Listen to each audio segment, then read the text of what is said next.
창조라고 하는 것은요, 우리가 보이는 이 세계가 보이지 않는 것에 기인한다라고 하는 것을 표현하는 말입니다. 눈에 보이지 않는 근원이신 하나님에게서 모든 것이 비롯됐다. 이것이 창조론입니다. 우리가 이 믿음이 없으면 우리가 믿는다라고 하는 그 믿음의 뿌리가 송두리째 무너집니다. 사실 창조라고 하는 것이 우리가 경험하지 못한 시간, 경험하지 못한 장소에서 이루어지는 거잖아요. 그때 이루어진 정말 장엄한 사건이잖아요. 근데 우리의 믿음의 눈을 뜨면 그 사건이 보입니다. 그 사건의 목격자가 될 수 있습니다. 하나님께서 우리에게 믿음의 눈을 뜨게 하셔서 이 창조의 사건을 볼 수 있는 은혜가 있기를 바랍니다. 내가 주인이 되어서 살아가고 싶은 이 세상, 그 속에서 창세기는 하나님이 주어인 세상을 보여줍니다.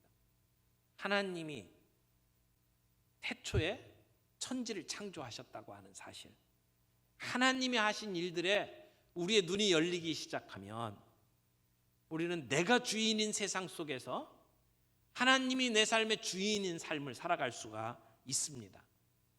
내가 인생의 주인으로 살아가는 삶은 무질서합니다. 오늘 우리가 뉴스를 보면서 막 속에서 화가 치밀어 오르는 경험들을 합니다. 다 자기 편에서 옳다고 주장하면서 싸우고 있습니다. 무질서한 모습입니다. 남들보다 더 똑똑하다고 하는 사람들이 모여서 정치를 하는 것 아닙니까? 남들보다 더 능력이 있다고 하는 사람들이 뽑혀가지고 있는 자리가 아닙니까? 그런데 그들이 하고 있는 모습을 보면 정말 답답합니다. 이게 우리의 모습입니다. 그러나 하나님이 만드신 세계를 보면 질서가 있습니다. 아름답습니다. 정말 무한히 작은 것에서부터 우리가 품을 수 없는 무한히 큰 것까지 그 안에 하나님이 이루신 조화가 있고 질서가 있습니다. 여러분, 가장 작은 것부터 한번 생각을 해볼까요? 우리가 가장 작은 것으로 들어가면 원자를 이야기합니다. 근데 원자에는 우리가 감탄할 만한 질서가 있습니다. 원자는 작은 태양계다 이렇게 말할 수가 있습니다. 양자와 중성자가 핵을 이루고 있고 그 뒤를 전자가 돌고 있습니다. 일정합니다. 질서가 있어요. 원자가 얼마나 작은 거냐면 조그마한 장난감 풍선 안에 수소 원자가 1조에 1000억 개가 있다 이렇게 이야기를 해요. 몇 개가 있는지 우리의 머리로 생각이 안 될 정도의 작은 거죠. 그 안에 질서가 있다는 겁니다. 근데 그 질서가 태양계에 있는 것과 거의 같아요. 여러분, 태양 주위를 돌고 있는 혹성과 위성이 있잖아요. 태양을 중심으로 해서 그 혹성과 위성들이 돌고 있습니다. 아주 질서정연하게 부딪히지도 않아요. 그리고 일정한 기간 동안 일정한 궤도를 따라서 움직이고 있습니다. 이게 조금 더 넓어가면 이제 은하계라고 이야기를 하잖아요. 은하계는 이런 천체들로 이루어진 어떤 우주의 섬이다 이렇게 이야기를 할 수 있습니다. 은하계 하나에 그 안에 별들이 몇 개가 있냐? 작게는 수백만 개, 많게는 수억 개의 별들이 함께 은하계를 구성을 하고 있다고 이야기를 합니다. 그런데 그 어마어마한 집합체 안에도 보게 되면 질서가 있습니다. 아주 작은 원자에서부터 시작해서 태양계, 은하계에 이르기까지 정밀한 질서가 있습니다. 여러분, 우리가 감탄할 만한 이런 질서와 조화가 어떻게 우연히 일어날 수 있다고 생각을 하십니까? 이 우주의 세계를 빅뱅으로 설명을 하죠. 그러나 빅뱅이 일어났는데 빵 터졌는데 어떻게 이렇게 질서정연하게 세계가 움직이고 있을까? 이건 설명이 안 됩니다. 여러분, 폭발을 하면 파괴적이지 그것이 질서정연하게 움직일 수가 없습니다. 우리가 인쇄소에다가 폭탄을 넣고 터뜨리면 그게 다 불살라버리고 없어지지, 폭탄을 터뜨렸는데 백과사전이 나오는 게 아닙니다. 그렇게 될 수가 없습니다. 이 모든 일들이 저절로 이루어지고 저절로 돌아간다? 라고 생각하는 것 자체가 하나의 또 다른 믿음입니다. 우리가 살아가고 있는 이 세상 속에는 정말 작은 것에서부터 시작해서 정말 엄청난 것에 이르기까지 아름다운 조화가 있고 질서가 있습니다. 이것은 하나님 때문에 가능하다고밖에는 우리가 설명할 수가 없습니다. 그것을 우리는 신비라고 이야기를 합니다. 여러분, 태양과 우리 지구와의 거리가 얼마인지 아십니까? 1억 5천만 킬로미터라고 이야기를 해요. 태양과 우리와의 거리가요, 이게 조금만 가까워지면 뜨거워서 불에 타 죽습니다. 조금만 멀어지면 다 얼어 죽습니다. 근데 그 거리가 유지가 되고 있는 것, 얼마나 놀랍지 않습니까? 누가 태양과 지구와의 거리를 이렇게 떼어놓고 운행을 하고 있습니까? 하나님께서 하신 겁니다. 우연이 아닙니다. 지구가 자전한다고 그러죠. 스스로 도는죠. 여러분, 지구가 도는 속도가 얼마나 될까요? 지금도 이 지구가 돌고 있는데 지구가 돌아가는 속도가요, 시속 1670km래요. 그러니까 KTX 제일 빠르게 달리면 305km 나옵니다. 시속 305km. 그것보다 몇 배가 빠른 거예요? 5.5배 빨라요. 그러니까 지금 서울에서 부산까지 지구가 자전하는 속도로 달리면 11분 만에 갈 수 있습니다. 그 정도로 빠른 속도로 지금 지구가 돌고 있어요. 우리가 못 느낄 뿐이지. 뿐만 아니라 지구가 태양 주변을 돌고 있잖아요. 이걸 공전이라고 그러죠. 근데 공전하는 속도도 엄청나대요. 그러니까 알아보니까 시속 10만 7천 킬로미터로 공전을 하고 있더라고요. 그러니까 마하 2로 달리는 초음속 제트기의 44배래요. 엄청나게 빠른 속도로 지금 지구가 움직이고 있는 거예요. 여러분, 과학자들이 지구가 얼마나 빠른지를 계산해냈어요. 그렇게 자전하고 저렇게 공전하는 것은 밝혀냅니다. 그런데 누가 지구를 이렇게 돌게 만드는지, 그리고 이게 규칙적으로 이루어지도록 누가 만들었는지, 이건 신비라고 이야기를 합니다. 밝혀내지를 못합니다. 태양의 겉 온도가 6000도래요. 그런데 태양 안에 있는 내부 온도를 이렇게 보니까 1500만 도래요. 어떻게 해서 이 계산이 나왔는지 잘 모르겠는데 생각을 해보세요. 태양이 저렇게 뜨겁게 저 위치에 놓여져 있는데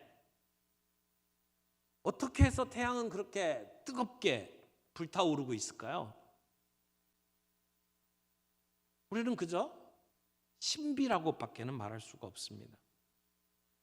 지구를 돌게 하고 태양의 뜨거운 온도를 유지하게 하는 것, 그건 어쩌다 생긴 일일 수가 없습니다. 계획된 것이고 그렇게 창조된 것이고 지금도 그렇게 운영을 하고 계신 겁니다. 이 모든 것을 생각하면 생각할수록 그렇게 신비할 수가 없습니다. 그렇게 아름다울 수가 없습니다. 온 우주 만물에 질서가 있습니다. 생명력으로 충만해 있습니다. 그래서 천문학의 아버지라고 불리우는 케플러가 이런 말을 했죠. 하나님은 마치 건축가처럼 질서의 법칙에 따라 세상의 기초를 놓으시고 모든 것을 측정하게 하셨음을 알게 된다. 우주 만물이 돌아가는 모습을 보면 우리는 하나님을 보게 됩니다. 오늘 그런 하나님을 볼 수 있는 믿음의 눈이 저와 여러분에게 있기를 바랍니다. 오늘 이 창세기는 가나안 땅에 들어가는 이스라엘 백성들에게 하나님이 어떠하신 분인지를 알게 하기 위해서 쓰여진 책입니다. 우리들이 경험한 것을 뛰어넘어서 우리들이 경험하지 못한 세계 속에서 이루어진 일들을 설명을 하며 하나님이 어떠하신 분인지를 알게 하는 책입니다. 그래서 1장 1절에 태초에 하나님이 천지를 창조하시니라 그렇게 선포합니다. 오늘 우리가 함께 생각해 볼 본문이 2절과 3절인데 2절과 3절은 이제 하나님께서 어떻게 창조하셨는지를 계속해서 설명을 하고 있습니다. 이제 하늘과 땅을 창조하신 하나님 선포한 뒤에 그 창조하신 땅이 어떻게 됐는지를 설명한 것이 2절입니다. 2절을 보면 땅이 혼돈하고 공허하며 이렇게 되어 있죠. 땅이 혼돈하고 공허하며 바로 앞에 그리고라는 말이 들어가 있어요. 그런데 그리고 그 땅은 혼돈하고 공허했다 이렇게 기록을 하고 있죠. 이것을 보면 하나님께서 처음 창조하셨을 때의 땅의 모습이 어떠했는지를 설명을 해주고 있는 것입니다. 하나님께서 창조하신 땅의 모습은 어떠했습니까? 땅이 혼돈하고 공허하며. 그런데 이 혼돈 공허라고 하는 말은 우리가 오해를 좀 하기 쉬운 표현이라고 생각을 해요. 좀 더 자세히 들여다보고 이 말의 뜻을 우리가 살펴볼 필요가 있습니다. 혼돈한다라고 할 때는 좀 뭐라고 할까요? 부정적인 개념들이 그 안에 들어가 있는 것 같아요. 질서 정연한 것하고 정반대의 무질서하고 혼잡한 상태처럼 보여지죠. 그 다음에 공허하며 라고 하는 것도 좀 부정적인 뉘앙스가 담겨져 있는 것 같아요. 그래서 어떤 사람들은 이 표현을 가지고 이제 1절에 하나님이 천지를 창조하셨고 그 다음에 이제 빛이 있으라 창조하시는 그 사이에 다중격변이 있었다 이렇게 설명을 하는 사람들도 있어요. 그래서 이게 막바로 이어지는 설명이 아니라 그 사이에 하나님이 천지를 창조하셨는데 심판하셔서 이게 안 좋은 상태가 됐는데 그것을 재창조한 것이다. 그래서 3절부터 나오는 것이 재창조라고 설명을 하는 사람들도 있어요. 이게 왜 그렇게 생각을 하냐면 이 앞에 있는 표현 때문에 그래요. 그러니까 땅이 혼돈하고 공허하다라고 하는 것이 부정적인 느낌을 주니까. 그러나 이 원문을 가만히 살펴보면 이 혼돈 그다음에 공허라고 하는 표현은 좋고 나쁨의 어떤 이야기가 아니라 중립적인 묘사라고 말할 수가 있습니다. 하나님이 선하신 하나님이 천지를 창조하셨는데 그 땅이 부정적인 이미지로 지금 설명되고 있는 것은 아니라고 하는 것이죠. 그래서 여기 혼돈하다라는 말 뜻을 가만히 살펴보면 형체가 없었다라는 뜻이에요. 그러니까 그때 땅은 형체가 없었다. 그리고 공허하다는 말은 비어 있었다라는 뜻으로 우리들이 설명을 하는 것이 마땅하다고 생각이 돼요. 그러니까 영어 표현으로 형체가 없었다, unformed. 그리고 비어 있었다, unfilled. 또는 empty 이런 표현으로 설명을 할 수가 있습니다.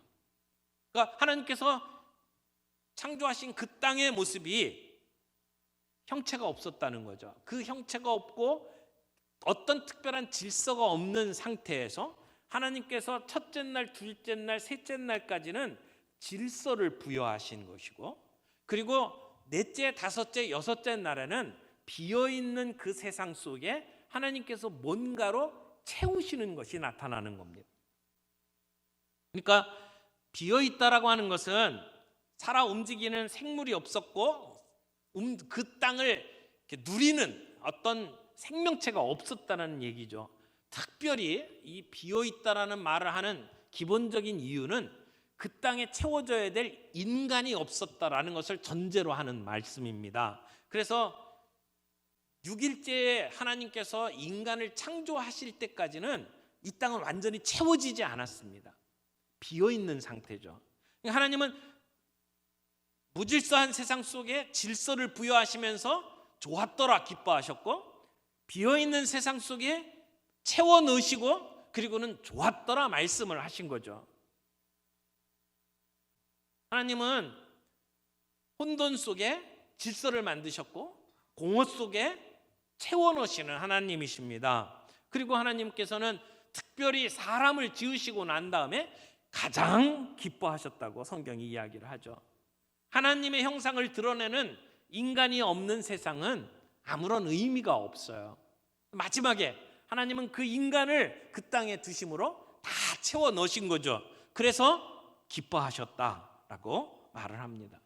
그러니까 그 땅이 혼돈하고 공허했다라는 말은 부정적인 개념이 아니라 상태를 묘사하는 중립적인 표현이라고 하는 것을 우리가 좀 생각할 필요가 있고요. 또 하나, 그 다음에 뭐라고 이야기를 합니까? 흑암이 깊음 위에 있고, 그 하나님께서 창조하신 땅, 지구의 상태가 흑암이 있었다는 거예요. 빛이 창조되기 이전에 지구는 어두운 상태에 있었다는 거죠. 하나님은 빛을 창조하셔서 그 어둠의 문제를 해결하셨습니다. 그런데 그 흑암이 무엇 위에 있다고 그랬나요? 깊음 위에 있고, 여기서 말하는 깊음이라고 하는 것은 깊은 바다를 의미하는 표현입니다. 심해 또는 대양. 그래서 그 노아 홍수 때 표현 중에 보면 깊음의 샘들이 터졌다 이렇게 표현을 하는데, 그때 그 깊음이라는 표현이 여기에 나오는 이 흑암이 깊음 위에 있고 할 때 그 깊음과 같은 단어입니다. 그것을 보면 지구는 처음부터 물이 있는 상태로 창조되었다는 것을 알 수가 있습니다. 그래서 이 3절 뒷부분에 보면 하나님의 영이 수면 위에 운행하시느니라 이렇게 돼 있죠. 여기에 수면이 나와요. 그러니까 하나님께서 처음 이 땅을 창조하셨을 때에 함께 물을 창조하셨다는 것을 우리는 알 수가 있습니다. 근데 여기 하나님의 영, 성령님이 나오죠. 성령님은 어떻게 하고 계십니까? 수면 위에 운행하셨다라고 되어 있습니다. 수면 위에 운행. 이 운행이라고 하는 말은 관심을 가지고 둘러보신다 이런 뜻이 있고요. 그 말 속에는 암탉이 병아리를 이렇게 품고 있는, 병아리를 까기 위해서 알을 품고 있는 그런 모습을 묘사하는 단어입니다. 그러니까 지금 성령님께서 세상을 창조하고 그리고 그 지구에 질서를 부여하기 위해서 사전 작업을 하고 계신 모습을 이렇게 표현을 하고 있죠. 그래서 2절 말씀을 우리가 그렇게 정리를 하면 좋을 것 같습니다. 특별히 이 지구에 물이 있었다라고 하는 것은 생명과 깊은 관련이 있다고 생각을 해요. 생명이 살아갈 수 있는 조건에 가장 중요한 것이 물입니다.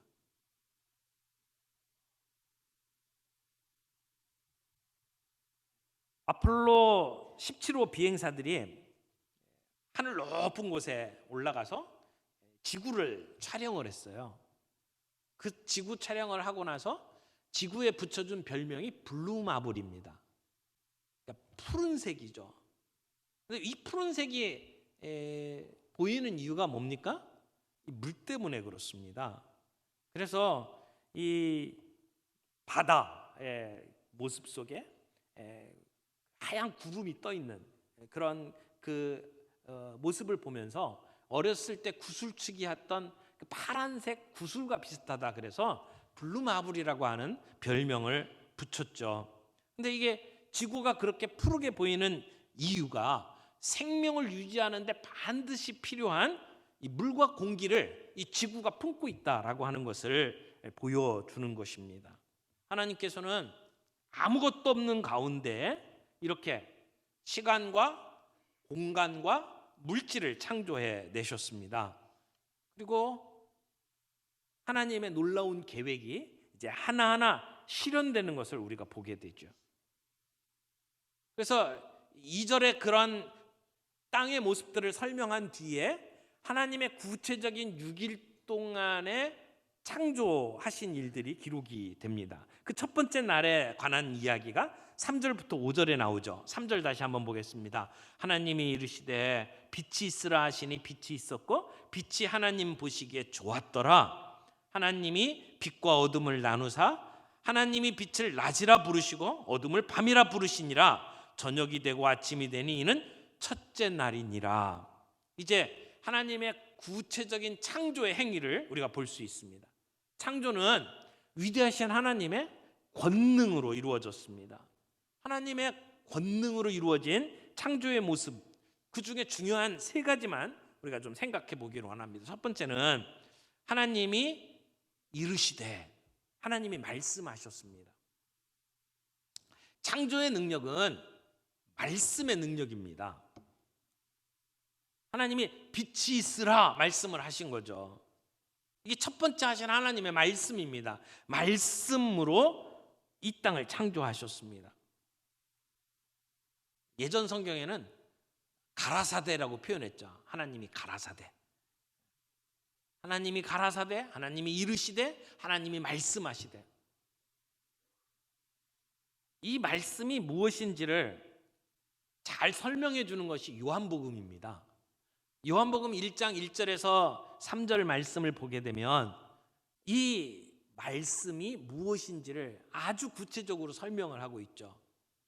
요한복음 1장 1절 봅니다. 태초에 말씀이 계시니라. 이 말씀이 하나님과 같이 함께 계셨으니 이 말씀은 곧 하나님이시니라. 그가 태초에 하나님과 함께 계셨고 만물이 그로 말미암아 지은 바 되었으니 지은 것이 하나도 그가 없이 된 것이 없느니라.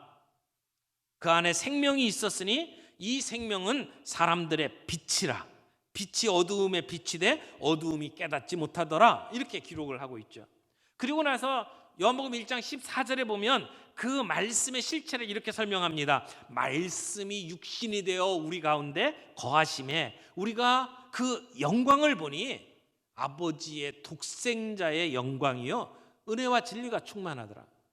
그 말씀이 곧 아버지의 독생자의 영광이다. 예수님이라고 이야기를 합니다. 그러니까 요한복음에서 말하는 말씀은 하나님이신 예수님을 말하는 것이죠. 그러니까 지금 창세기 1장에서 하나님이 말씀하셨다라고 했는데 그 말씀은 곧 성자 예수님이다 라고 요한복음이 설명을 하고 있는 것입니다. 그러면 온 우주를 창조하신 분이 하나님이시고 예수님이라고 하는 결론을 얻을 수밖에 없습니다. 그 말씀이 예수 그리스도라는 것이죠. 그 말씀이 육신이 되어 우리 가운데 오셨습니다. 그 안에 하나님의 영광이 있다고 성경이 우리에게 이야기를 하는 것이죠. 성경은 우리 안에 이루어진 이 우주 만물이 저절로 우연히 이루어진 것이 아니라 하나님의 말씀으로 이루어졌다고 이야기를 합니다. 하나님께서 빛이 있으라 말씀하셨고 그래서 빛이 생겼고 그리고 빛이 있는 것을 낮이라고 부르시고 그리고 어둠을 밤이라고 부르셨다는 거죠. 하나님이 부르셨다. 이름을 지으신 거죠. 하나님이 창조하신 것에 이름을 붙이셨어요. 이것은 고대 세계에서 누군가에게 이름을 부여하는 것은 그의 주권적인 권리를 행사하는 것이다. 이렇게 말할 수가 있습니다. 부모가 자식을 낳고 자식의 이름을 붙이죠. 그 이름을 붙이는 건 아버지 엄마로서의 주권적인 행사죠. 권위의 행사입니다. 합법적인 권위의 행사라고 말할 수가 있습니다. 뭔가를 발명하면 그 발명한 사람의 이름을 붙이죠. 뭔가를 발견하면 그 발견한 사람의 이름을 붙여서 그 행성을 이야기를 하죠. 이 주권자의 어떤 합법적인 권리와 권위를 인정하는 것이라고 이야기를 할 수가 있습니다. 하나님이 빛을 낮이라고 부르시고 그리고 어둠을 밤이라고 부르시는 그런 하나님의 주권적 권능을 오늘 우리가 이 자리에서 또 보게 됩니다. 또 하나 중요한 것은 하나님이 이렇게 이르시니까 빛이 있었다. 그대로 됐어요. 하나님이 말씀하시는 순간, 그것이 얼마나 시간이 걸렸는지 몰라요. 근데 하나님이 말씀하시면 사실은 그 말씀이 바로 실행되는 거죠. 그게 이루어지는 게 하나님의 능력입니다. 여러분, 예수님께서 그렇게 되라라고 말씀하시면 그렇게 되는 거죠. 마음속에 그렇게 되기를 원한다고 소원을 이야기하는 게 아니에요. 예수님의 말씀과 우리의 말에는 엄청난 차이가 있습니다. 우리는 누군가에게 우리의 마음의 소원을 빌지요. 새해 복 많이 받으세요 라고 우리가 그렇게 소원을 빕니다. 근데 우리가 빈다고 해서 되는 건 아니에요. 우리의 마음을 표현하는 거죠. 우리가 말한다고 해서 이루어지는 건 아니에요. 그러나 하나님이 말씀하시고 예수님께서 말씀하시면 그건 그렇게 되기를 비는 게 아니에요. 되는 거예요. 권위가 달라요. 그러니까 하나님께서 말씀하시니까 그대로 됐어요. 창세기 1장에 보면 그대로 되니라 그대로 되니라 여러 번 반복이 됩니다. 오늘 본문 3절에서는 빛이 있으라 하니까 빛이 있었어요. 그대로 된 거죠.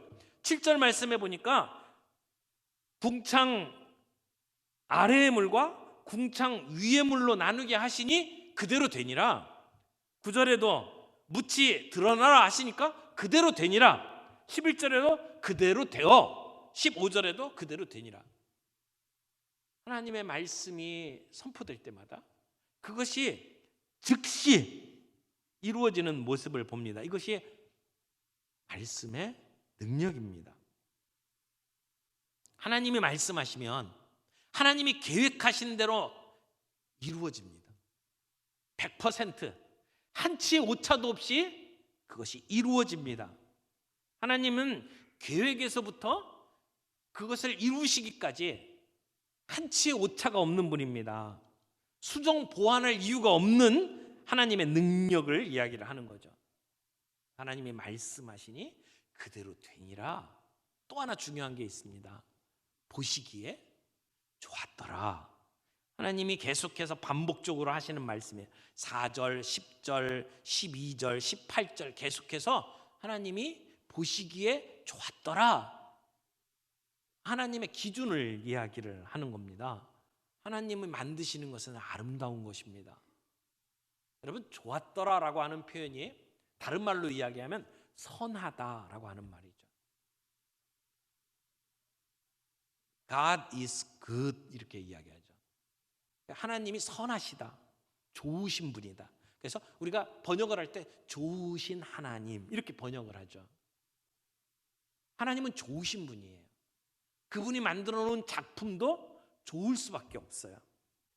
여러분, 우리가 어떤 목적을 가지고 뭔가를 만들었는데 우리가 원하는 대로 이루어졌어요. 그러면 야, 정말 좋다 이렇게 이야기를 하죠. 우리가 글을 쓰고 그림을 그리고 뭔가를 작품을 만들어낸 다음에 정말 좋네 라고 이야기를 합니다. 계획대로 이루어진 거죠. 하나님이 가지고 계신 성품에 걸맞게, 하나님이 갖고 계신 계획에 맞게 천지 만물이 만들어졌어요. 하나님은 계획을 가지고 계시는 분입니다. 하나님은 목적을 갖고 계신 분입니다. 거기에 하나님의 능력을 가지고 그 일을 만들어내셨습니다. 그리고 거기에 애정을 가지고 만들어내셨습니다. 오늘 이 땅의 모든 일들, 그리고 우리는 하나님의 그 능력과 애정을 가지고 만들어낸 작품입니다. 그래서 좋았다라고 말씀을 하는 것이죠. 하나님 보시기에 좋았더라. 하나님이 이 땅을 만드셨을 때 처음 이 세상은 얼마나 아름다웠을까요? 종종 멋진 장소에 가서 감탄할 때가 있죠. 저는 카메라를 들고 이렇게 자연 만물을 찍는 걸 취미 삼아 하는데 정말 어떤 곳에 가면 정말 아름답다. 입안에서 막 감탄사가 이렇게 나와요. 우와 하는 감탄사가 나와요. 어떤 때는 아무리 카메라로 잡으려고 해도 그게 안 잡혀요. 단지 눈으로만 담을 수밖에 없는 상황들도 있어요. 저희 2월 달에 그랜드 캐년을 갑니다.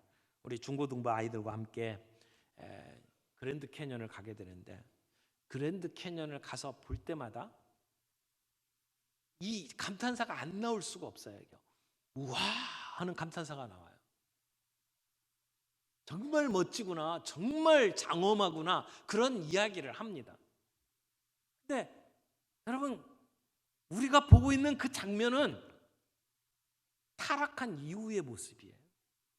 오늘 우리들이 보고 있는 이 자연도 그렇게 아름답고 멋지다고 이야기를 한다면, 하나님이 처음 만드셨을 때 이 땅은 얼마나 아름다웠을까요?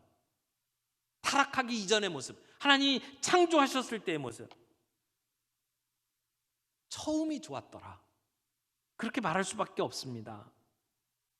오늘 우리가 살고 있는 이 땅의 모습은 창조되었을 때의 모습이 아닙니다. 하나님이 창조하셨을 때 그때의 그 아름다움, 하나님이 계획하시고 하나님의 애정을 담아서 그분의 능력을 가지고 창조하셨을 때 그 모습은 정말 아름다운 모습이었을 겁니다. 근데 하나님이 그 만물을 지으시고 그 만물을 우리에게 주셨습니다.